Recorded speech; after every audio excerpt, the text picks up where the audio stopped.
to understand the poem a little better. So here we have a valediction forbidding mourning by John Donne. I did you a favor and already underlined all the words that you should have defined so that we'll go through them and talk about how they're interacting with the poem itself. As virtuous men pass mildly away and whisper to their souls to go, whilst some of their sad friends do say, the breath goes now, and some say no, so let us melt and make no noise, no tear floods nor sigh tempests move. 'Twere profanation of our joys to tell the laity our love. Moving of the earth brings harms and fears, men reckon what it did and meant, but trepidation of the spheres, though greater far, is innocent. Dull sublunary lovers' love, whose soul is sense, cannot admit absence, because it doth remove those things which elemented it. But we, by a love so much refined that ourselves know not what it is, enter assured of the mind, care less eyes, lips, and hands to miss. Our two souls, therefore, which are one, though I must go, endure not yet a breach, but an expansion, like gold to airy thinness beat. If they be two, they are two so as stiff twin compasses are two. Thy soul, the fixed foot, makes no show to move, but doth if the other do. And though it in the center sit, yet when the other far doth roam, it leans and hearkens after it, and grows erect as that comes home. Such will thou be to me, who must, like the other foot, obliquely run. Thy firmness makes my circle just, and makes me end where I begun. All right, so it's cute. I don't think it's cute. I think it's sophisticated, right? So our job today is to analyze this poem and figure out what is going on with it. So let's start with vocabulary. The first word we have here is valediction. And what did you find out about the meaning of valediction? It's a farewell, yeah. So let's just go ahead and put in the definitions by the words here. So valediction is a farewell. Let me think about how that's playing out in the title. A farewell, so the whole poem is a farewell, but then I have a subtitle which is forbidding mourning. To forbid something means to prohibit it, to stop it from happening, and then mourning, the way that it's spelled there, is the sadness that comes with death. So somebody is saying a farewell, but is trying to keep the person that they're speaking to from what? From being sad about the absence, the fact that they're saying farewell. FYI, a valediction, it comes from the same root as valedictorian. The valedictorian doesn't mean number one or highest GPA if you look up the definition of it. A valedictorian is one that says goodbye. So the purpose of the valedictory speech at graduation is to say goodbye for the class. That's the purpose of the reason the person who gets the honor to do that is the person who has the highest GPA, but it is a goodbye speech. On the flip side of that is the salutation. What is a salutation or salutatory speech? Greeting, right? When you salute someone, you're greeting them. So our salutatorian is usually, traditionally the person with the second highest grade point average, and they're the ones who get to say hello. That's why the salutatory address comes first, because they're greeting everyone for the class who have assembled for graduation. And then it's the job of the valedictorian to say goodbye for the class. Right? I know that we think of it as, oh, this person gets to make a personal speech, but it's supposed to be a hello and a goodbye, a greeting and a goodbye. All right, so let's go and put the rest of our words in. As virtuous men pass mildly away. What's a virtuous man? Honorable. Honorable. When I'm working with it, I want to be able to replace the words. The next one is here on line 6, tempest. Storm. Storms plural. Profanation. It has to be a noun. Like rude? What? Like, To profane something is to be sort of like grossly disrespectful in a religious way. Yeah, well, to be disrespectful to something sacred. Yeah.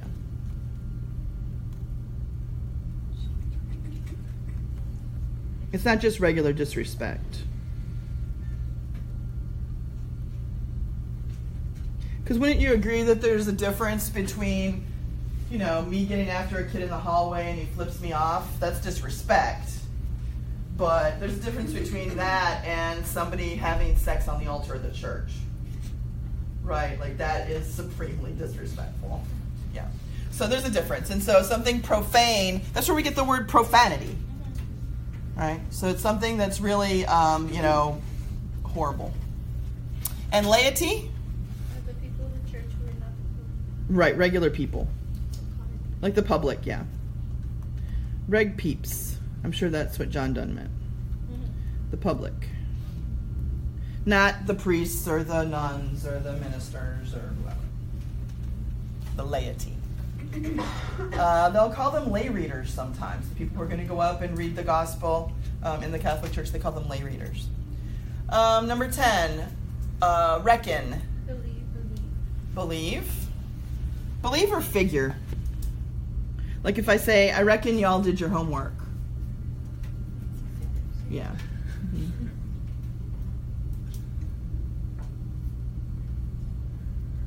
Miss, you should start talking like this. I reckon y'all did your homework? Yeah, and just like... Should I do it with like an Alabama accent? This vocabulary teaches always. I have a pretty good vocabulary, I think.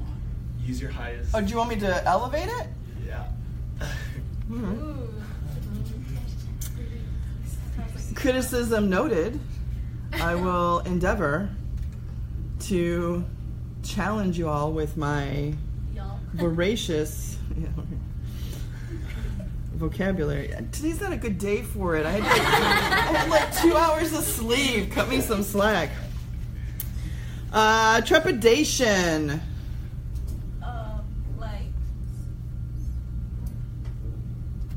Are you reluctant to give me an answer? I know what it is, but I'm trying to put it to words. Trepidation is like reluctance. Yeah. That's why I just said, are you reluctant to give me an answer?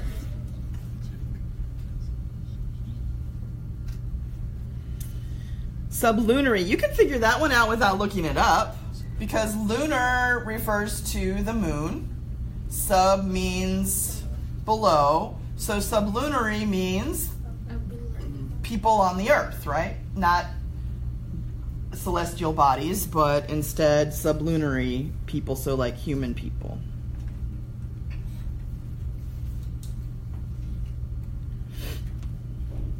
Elemented you should be able to do too, because you can just think about your chemistry class, right? What's an element? Why do they have that table to list them? I know, but what is an element? No, that's an example of an element. Define element. Like a fundamental building block, right? Don't we take the elements and combine them in different ways to get... Y'all took chemistry, right? Yeah. Okay. All right. So an element is like a foundation.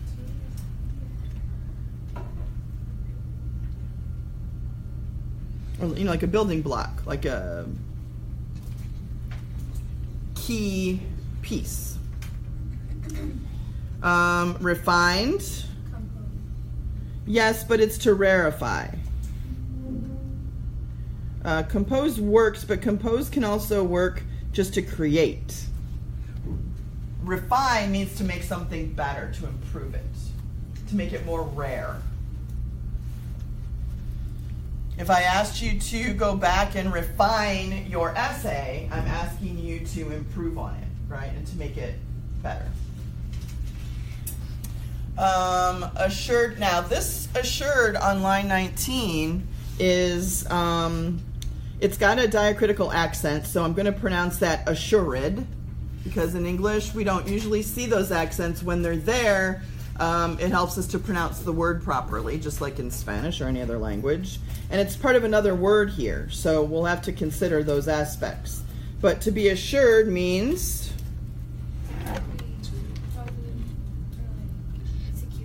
To be secure, yeah. If you're self-assured, that means that you're confident, right?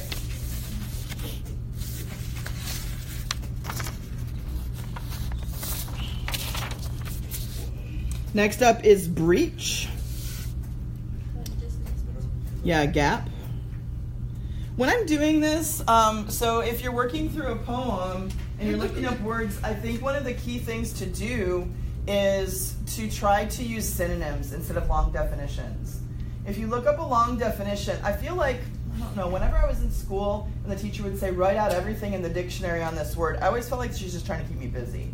Because you can just look up a synonym, and it's a lot easier when you're working through a bigger piece to just replace a word when you're reading than it is to like replace a word with, you know, 2 sentences. Sometimes it takes more than a word to explain, you know, but I feel like in general, the shorter the better. You can look at a definition and make your own synonym, or you can just use a thesaurus as a dictionary. The only danger there is sometimes you use a word and it doesn't have exactly the same meaning, but a gap, okay. 2 more. Hearken. I don't think it's going to fit in there. To hearken is like to call or to yearn or to like to follow. I left for school and my puppy hearkened after me. I don't really have a puppy, so it's okay. My new Tia hearkened after me. How about that?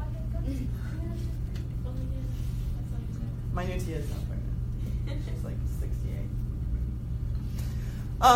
34. Obliquely. What does it mean if something is oblique?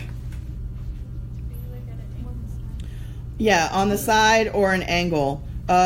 People who have 6-pack abs work their obliques. Why? I mean, I would show you, but you'd just be jealous of my 6-pack that I got going on. But your obliques are the part that are on the side of the 6-pack right there, right? So they're the side part. It's inappropriate for me to show you all my muscles in class. All right. So, I'm not going to work through this whole poem for you, but I'm going to help you get started. And on the way, I'm going to show you some tips. So if you have to read a poem, which you will need to do, I'm going to give you a poem that will be a challenge to you, probably for a test. Maybe when we finish the Romantics, I'll give you a poem and it will be a romantic poem or it will be a Renaissance poem and you'll have to work your way through it. So today's kind of like a little practice for that, plus a way to see a more complex poem. But the first step is to work through the title, right? So if you're making notes in your notebook about how to do that, I would say the first thing is to look at the title. Because very often, the title will keep going back to the main idea. And in this case, we know that if the title is a valediction, we know that there's some sort of a goodbye, right? And we know that whoever's speaking is forbidding the other person to cry about it, right? I have to say goodbye, but don't you cry. I know John Donne, clearly.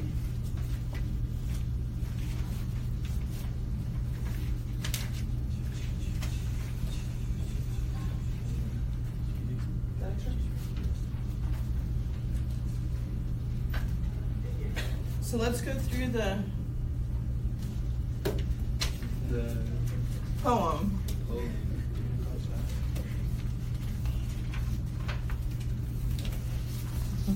Keep this by the side because it's got our vocabulary there. All right, so let's look at the paper that says guided analysis. So now we can go through and talk about it. So one of the main things people always tell me when they're working with a difficult poem is, or a difficult piece of literature is, it seems so easy when you go over it in class, but then when I have to look at it on my own, it gets confusing and it's hard and I get all like, upset about it. So there are some tips that I can show you that will help you know when you're on the right track. So what I did here to help you is you can see that on the left I reproduced the poem for you and I counted off the stanzas. There are 9 stanzas in this poem. And I separated them. So we're going to take them kind of one stanza at a time. And sometimes over here I did a little summary for you. so that you can get the feel for what is being discussed. And then other times there's a blank spot. So that's the spot where you're going to have to provide something. So it's walking you through it with a little bit of support. Plus I'll be giving you some tips and things. So let's look at the first stanza together. It says, as virtuous men pass mildly away and whisper to their souls to go. Okay, so I'm just going to take that first little part. Sometimes you always want to look at a segment. In this case, I can look at those first two lines. I want to point out that this is a simile, because I have as. Now, not every as is a simile, but it's setting up a simile because in the next stanza, we get so. Like, just as this happens, so should stanza 2 happen. But first I have to work out stanza 1 to see the comparison. So a virtuous man, when he passes away, according to this line, passes away mildly. Why does a person who is honorable or morally upstanding, why do they pass away mildly? Because they were known. Because they were known? Because they lived a good life. Are they worried about what's going to happen to them in the next life? No, they pass away in a comforted way because they know that they're going into the arms of God, because they lived a moral life. Somebody who lived an immoral life might be on their deathbed kind of worried and stressed out because they don't know what's going to happen in the next round, right? So our speaker is saying, just as virtuous men pass mildly away, which is peacefully. Over here we have good people die peacefully because their souls are prepared to meet God. And whisper to their souls to go so they can, without any kind of concern, allow themselves to pass into the next life. While some of their sad friends do say, why are their friends sad? Because the friend is passing away, right? So it's like the people who have gathered because the person's fading. They say the breath goes now, and some say no. So there are people at the bedside of this virtuous person, and some of them say, I think that was the last breath. And other people are like, no, he's still breathing. It's so gradual, the death, and so peaceful that they can't even tell when the person slips into the next realm, when that person's gone. So over here's the summary to help you with that, right? Good people die peacefully because their souls are prepared to meet God, so peacefully that those sad mourners gathered around cannot even detect the moment of death. Does that make sense? Okay, so then we have the next stanza. So let us melt and make no noise, no tear floods, nor sigh tempests move. 'Twere profanation of our joys to tell the laity of our love. Okay, I want to keep cluing into the title, right? The title is about a goodbye. So I want to keep that in the back of my mind when I'm working through the stanzas. Over here, we have to come up with our own summary. So we have to be thinking about how is all that playing off. As this happens, so should this happen, is what he's saying. That's the simile. So let us melt. Well, melting is a gradual thing too, right? And make no noise, no tear floods. What do you suppose a tear flood is? Crying. Sobbing, crying, like overdoing the tearful emotions. I think that looks like a kenning in a way, right? Remember kennings? Yeah. So just as a virtuous man passes away mildly, so imperceptibly, let us say goodbye in that same way. Let's not have a scene, right? I don't think John Donne had airports, but he's like, let's not have a big old, public goodbye, long and drawn out. No noise, no tear floods, no sigh tempests, because 'twere profanation of our joys. We said profanation means what? On a religious level, right? Disrespect on a religious level. So if we do that, if we, get all teary and don't go, like all soap opera, right? Then it sort of reduces the quality of our love. It makes it seem like we can't not be together, that we don't trust, right? That we don't have a solid relationship. And it would be in front of everybody else, the laity, right? We don't need the public to see our emotions on that. I wrote pubic, but I meant public. It's different.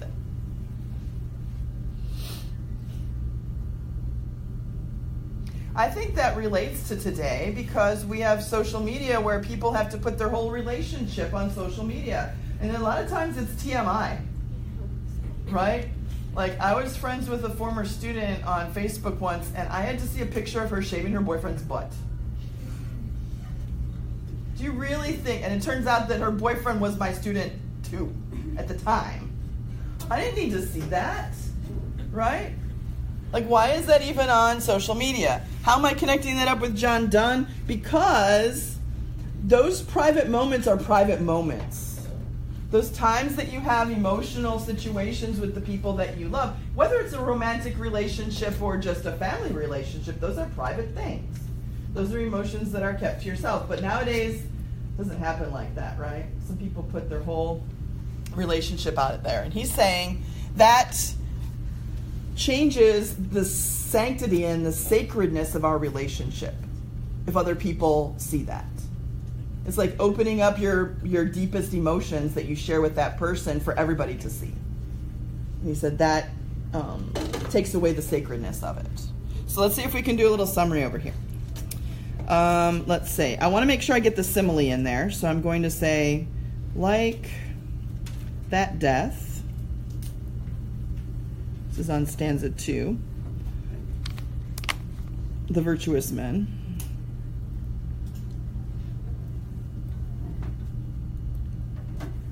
By the way, when we say men, I don't think we necessarily mean just male gender. We mean human beings. That's probably how John Donne meant it. Now we have to be more free with our pronouns and things.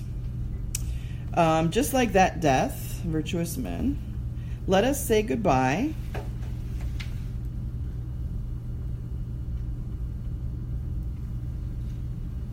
Peacefully. Like, without crying.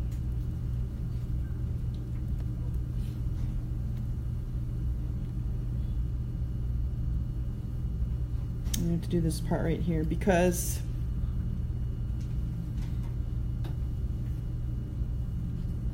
it like stains our love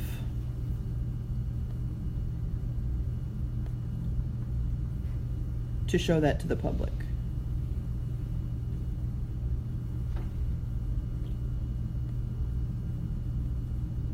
To others.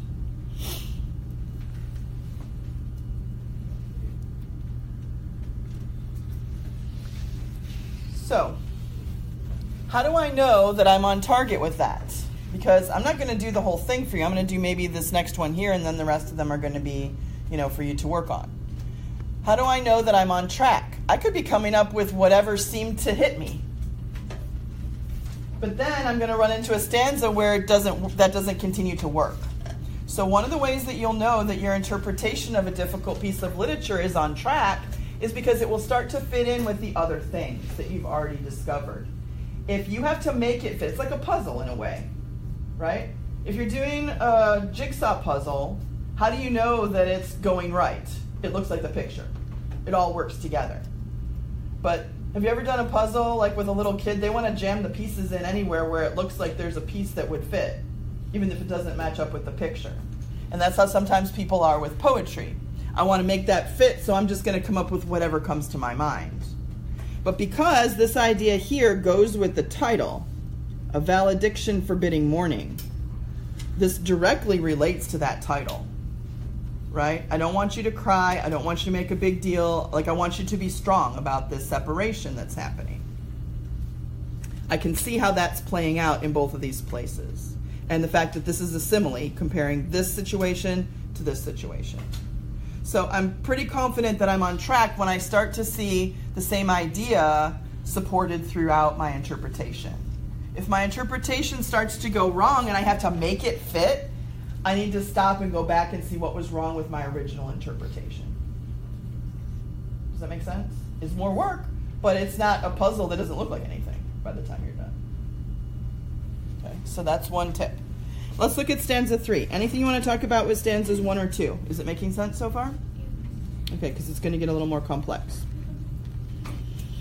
Number 3, stanza 3. Moving of the earth brings harms and fears. Men reckon what it did and meant. But trepidation of the spheres, though greater far, is innocent. All right, we have a summary over here that we can go off of. Earthquakes frighten people. Which part is earthquakes? Moving of the earth, right? Well, in John Donne's time, in the Renaissance, they were starting to figure out some science things, but not a lot. I don't think they knew about tectonic plates. Right? That's something that we've examined more recently. Earthquakes frighten people because they wonder what causes them and what it means.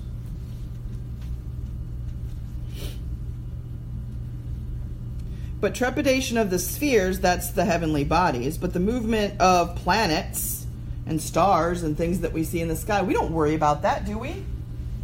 Do you sit around going, oh, what about Venus tonight? I don't know. I hope it makes it. Right? We don't think about those things because it's natural progression of things. Even earthquakes, you can't really worry about them because they're going to happen when they happen. We have insurance now, but you know. So over here it says earthquakes frighten people. These natural things happen, and we shouldn't really be scared of them. In the same way, it's natural that sooner or later a couple is going to separate for a period of time.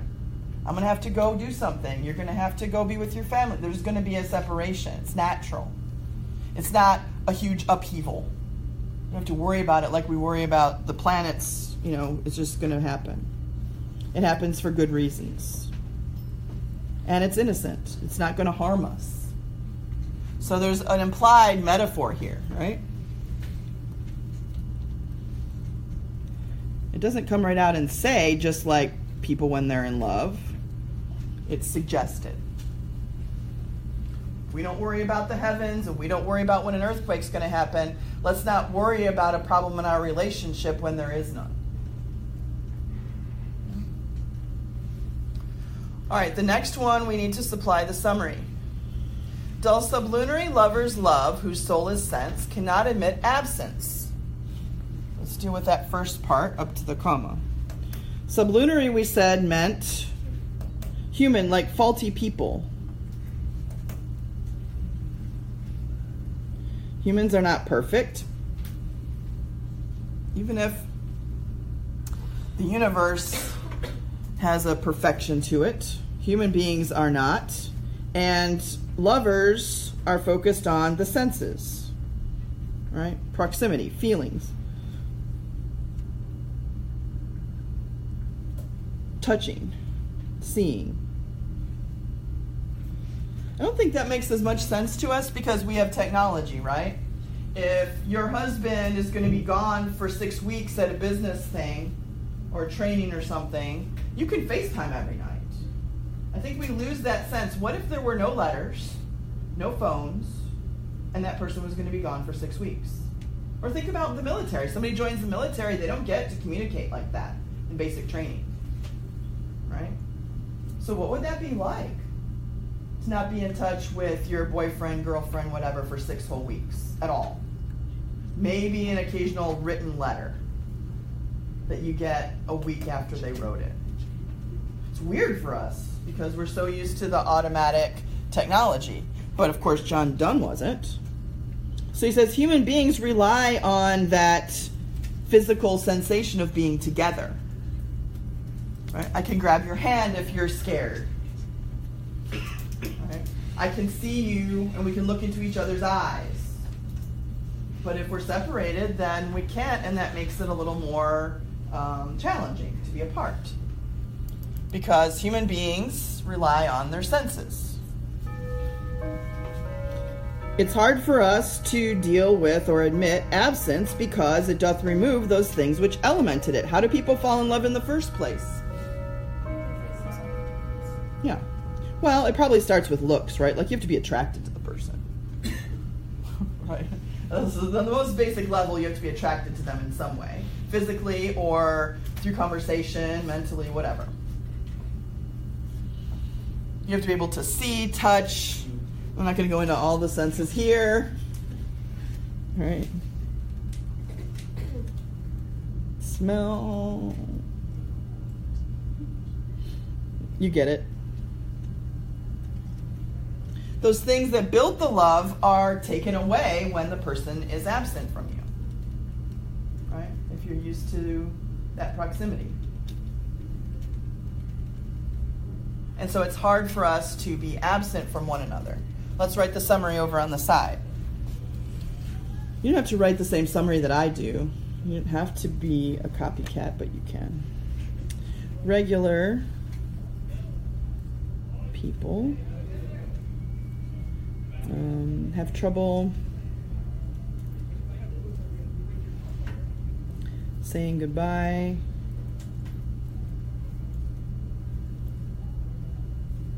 Regular people, like as opposed to angels or people, you know, fantasy situations, because they will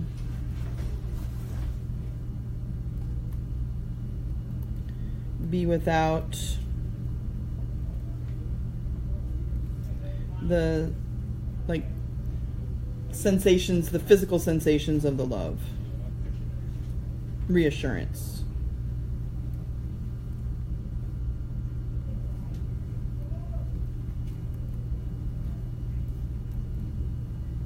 Does that make sense?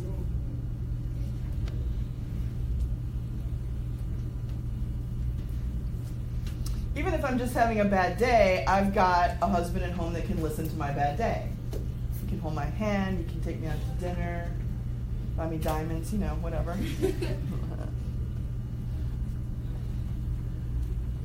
All right, so you're going to continue on from there. Stanza 5. I do want to point out that there are a lot of reversals, like on the beginning of stanza 5, but there's one also in stanza 3, so watch for those. But you'll see that there are some summaries to help you through, and you can partner up with somebody if you like. But not all of them are summaries. Stanza 7, I'm going to ask you to do a drawing of what's being depicted, because that image is going to play out for the rest of the stanzas to the end of the poem. Stanza 8 is a summary, but then stanza 9 is explaining how stanzas 8 and 9 stem from 7. All right? So I want you to work through the rest of the poem. Make your notes on the side. I'll come around and help you if you have questions. This is sort of like a practice time to get used to these strategies and more challenging. When you're finished and you've worked all the way through 9 and you're confident that the ideas are extending from the original ideas that we've already worked through, then you can finish off the assignment by, on another paper, answering these questions here at the bottom. Little deeper analysis questions. Right now we're just trying to figure out the poem, but it goes deeper than that, right? Questions? All right, you can work on your own if you like, or you can work with a partner. Work through the rest of the stanzas there to figure out what the rest of the poem is saying.